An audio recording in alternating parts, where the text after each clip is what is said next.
All right, what I want to do in this video, probably a couple other videos, is I want to talk to you about your midterm exam.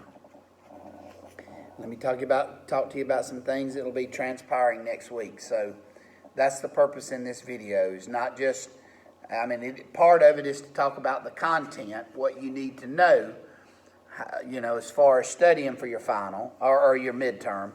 But before I get to that, let me talk to you, just give you some general information. As you know, that sheet that I sent to you in the first introduction video, next Wednesday of next week is the day that you will be taking your midterm exam. Your midterm exam, it is mandatory that you be here. Your midterm exam is given on campus in this classroom. You have to physically be in this classroom here on campus to take your exam. That's what that very first introduction video stated.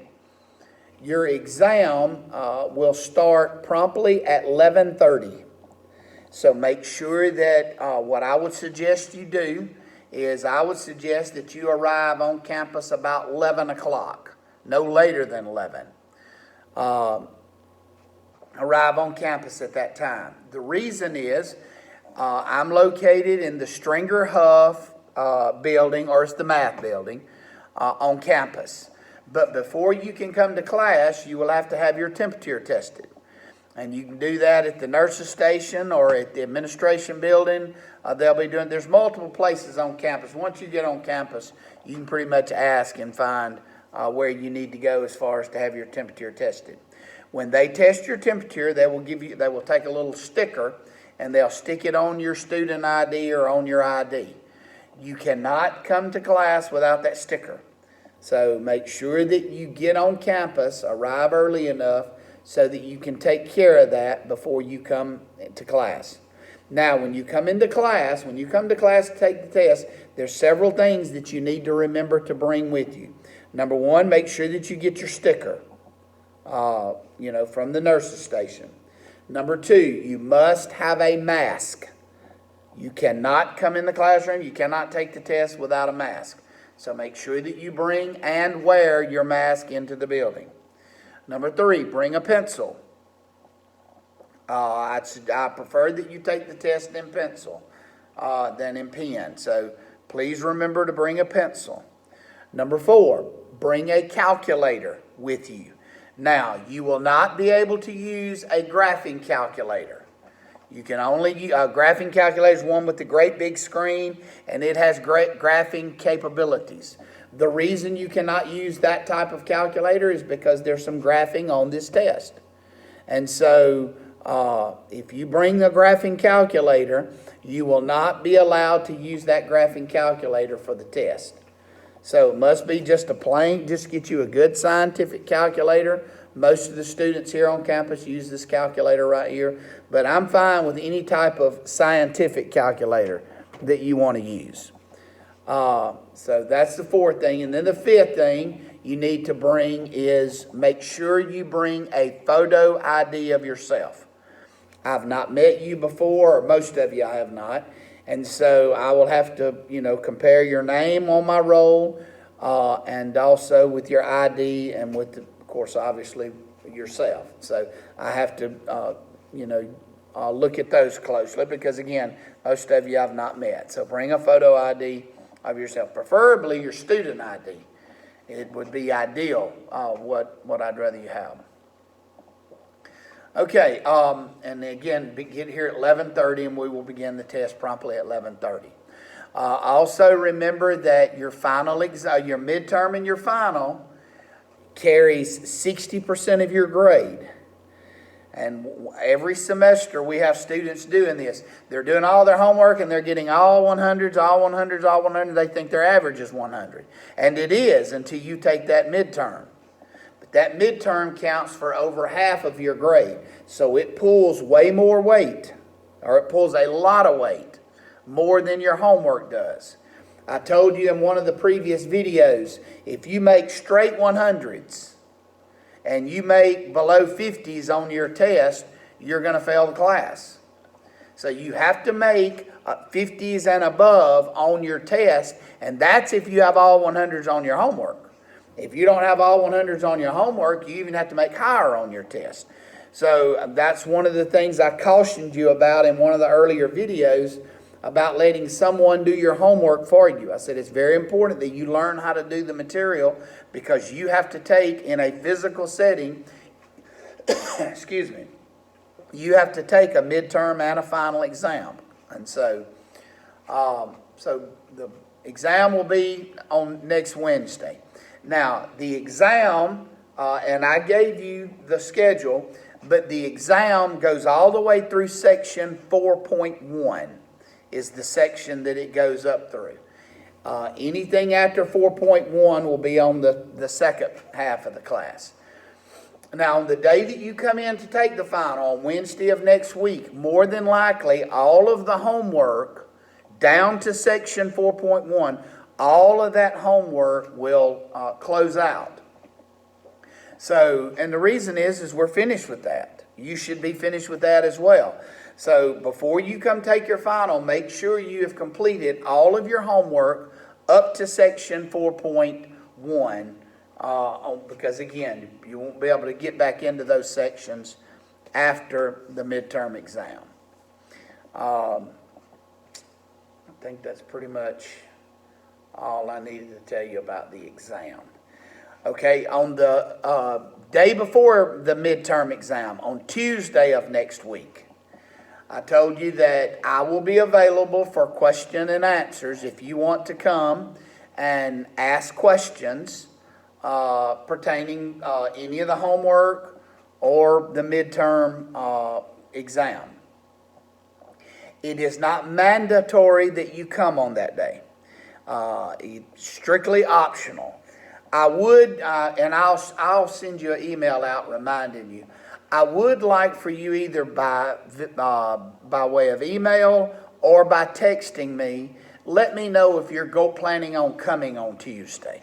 The main reason for that is if nobody responds and, then I may not come or I may not, stick around and wait till 11:30 if no one is coming. So I certainly don't mind being here and I want to be here for you at 11:30 if you're planning on coming. But just let me know, if you're coming just so I know I won't miss you on that day. But I'll send you out an email reminding you of that the closer we get. But you do not have to come on that day if you do not want to. So that's some information about your midterm, and then after you take your midterm exam, of course, the very next day you'll begin. Matter of fact, I would suggest that you start before then, and even if you can work into sections past 4.1. I'm trying to stay ahead of you as much as I can. Remember, I'm having to prepare all of these videos for you, and I have other classes. So it is, I won't get behind on the videos, but it is, I'm doing all I can to stay on task just to get you your videos really even before the day you need them. So I do apologize for that for those of you out there that would really like to work really far ahead. But I'm limited on time. So, all right. So that's that. Okay. So what I want to do with you is I want to talk to you about the types of problems that will be on your test, and I'll actually put them up. And this is where it's going to be really important for you to pause the video where you can write these problems down. Now here's the good thing. If you have watched all of your videos and you've taken all of your notes down, a lot of these problems that I'm going to pop up and show you, you already have written down. All you got to do is flip back through them and find them in your notes. But what I'm going to do is tell you the types of problems that you need to be able to do as far as when it comes time for the midterm exam. Some of these I'll just flash up. Some of these I'll work in greater detail. And you'll see what I mean as I go through this. All right. So,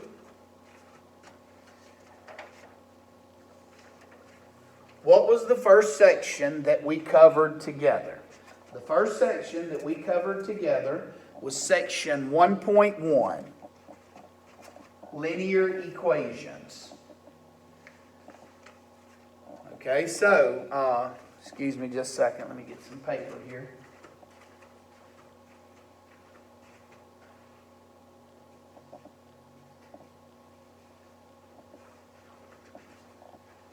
Okay.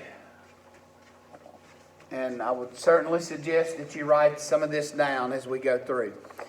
From section 1.1, you can plan on me giving you 4 or 5 problems from section 1.1.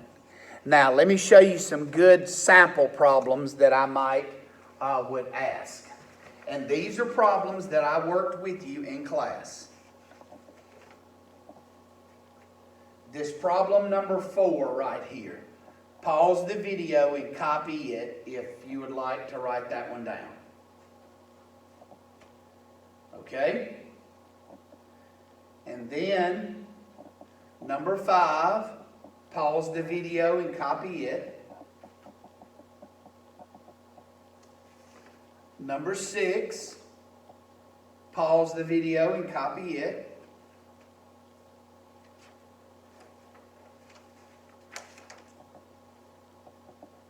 Number 9, pause the video and copy it.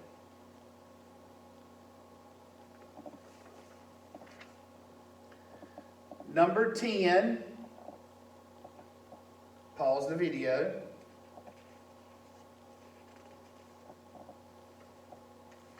And then one last one, this one right here with the decimal.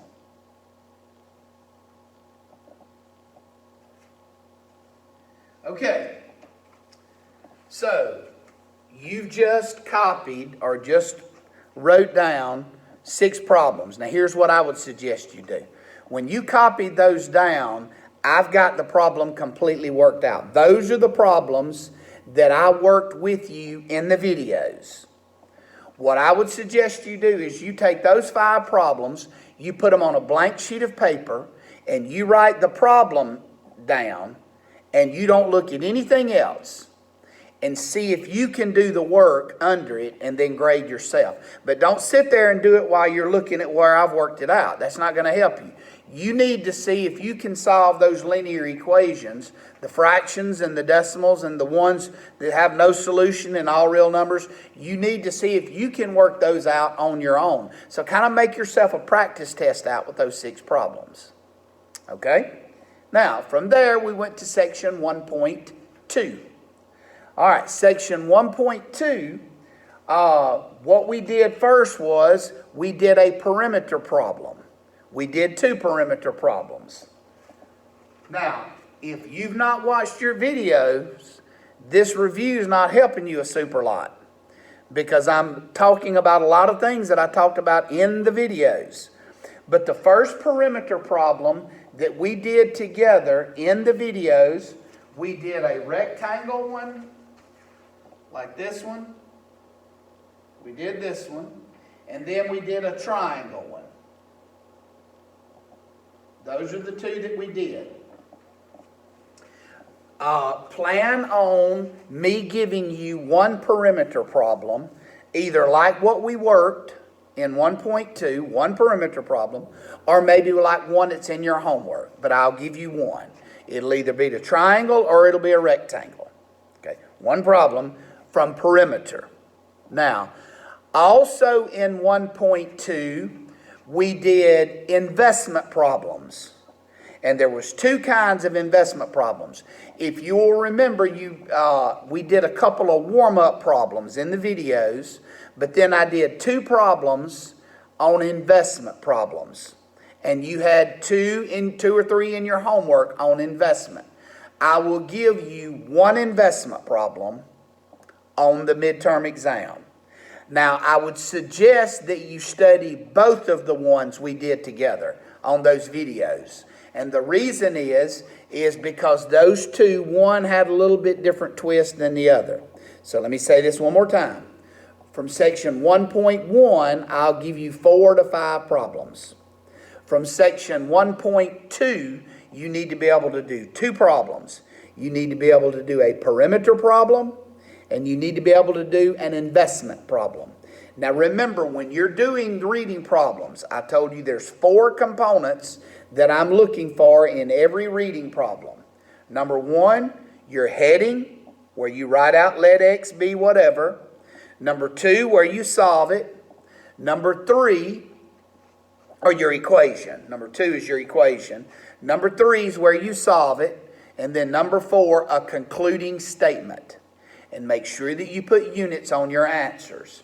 Remember, I told you, if you give me an answer and there's no work there, there's no equation, you didn't declare your variable, if you don't show any of that, you receive no credit, because that's what I'm looking for in those problems. All right, that's section 1.2. All right, then from there, we went to section 1.4.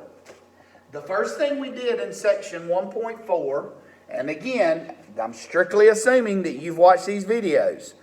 In 1.4, the first thing we did was I reviewed over factoring.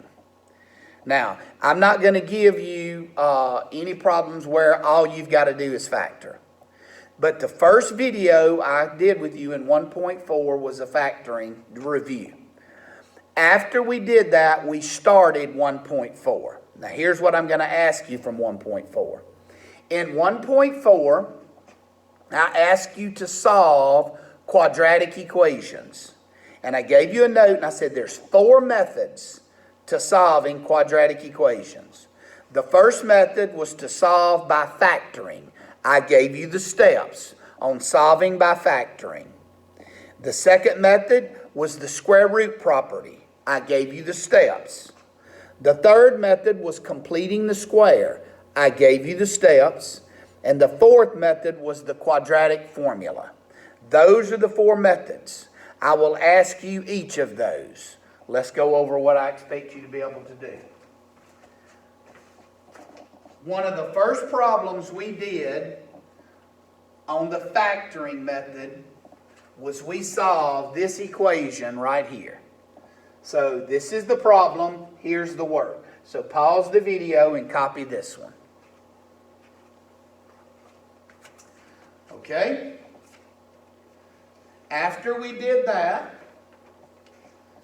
we solved one by the factoring method, a second one by the factoring method, and in this one, you had to use the brew method to factor it. Make sure you know how to use the brew method, and in one of the videos, the first section in 1.4, I explained how you factor by using the brew method. So this is another one.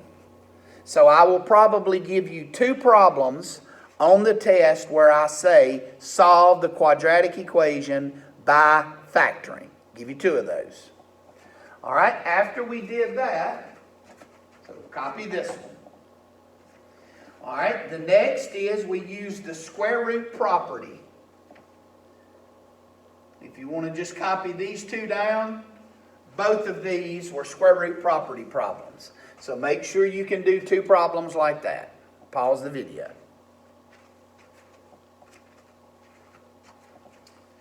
Okay? Then the next method we looked at was completing the square. I will give you 1 problem on completing the square. It will be one very similar to this. Pause the video. Now, in order to do completing the square, you're going to have to know the steps. That's in that video. So everything I gave you is in your videos if you're watching your videos and you're taking good notes. So I will specifically tell you on the test which one I want you to solve by factoring, the square root property, and completing the square. And then the fourth method, so I'll give you 1 of those. And then the fourth method, I will give you 1 by the quadratic formula. One where you have to solve it by the quadratic formula. And this is the one we did by the quadratic formula. So pause that. And again, you've got this in your notes if you've taken your notes. So pause the video and write this one down. Okay, so one more time. 2 by factoring, probably 1 or 2 by the square root property, only 1 by completing the square, and probably only 1 by the quadratic formula. Okay, then section 1.5, we only did one kind of problem, and it was a reading problem, and it was an area problem, an area of a rectangle. From section 1.5, I will give you one problem involving area. And it will be just like the one that we worked together in class, which was this one. This one right here is the one we worked together in class. There's the work.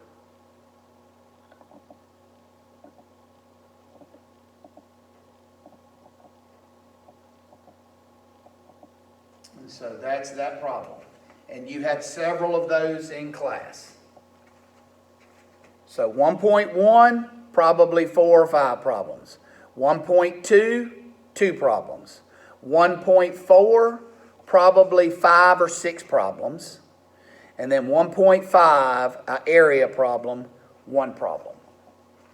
Okay, from there, we went to section 2.2, and I'm about to stop the review. I'm not going to get it all in on this video. But from there, we went to section 2.2, and we talked about graphing circles. Now, you need to be able to do 3 things on graphing circles. Here's the first thing you need to be able to do. A problem like this one right here. I'm going to give you, give me just a second, I'm going to give you the equation of the circle, and you're going to have to state the center and radius and graph it.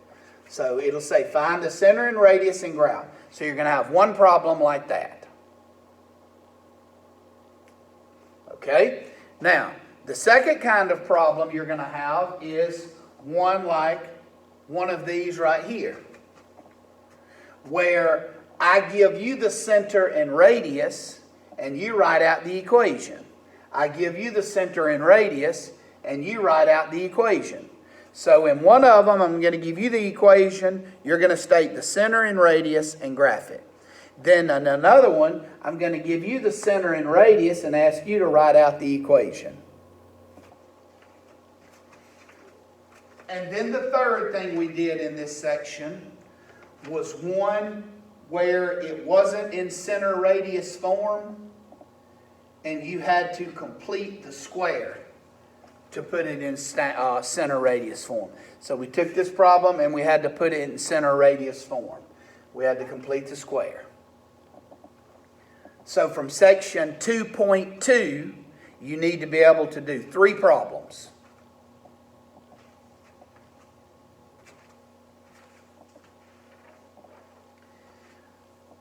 All right, I'm basically out of time.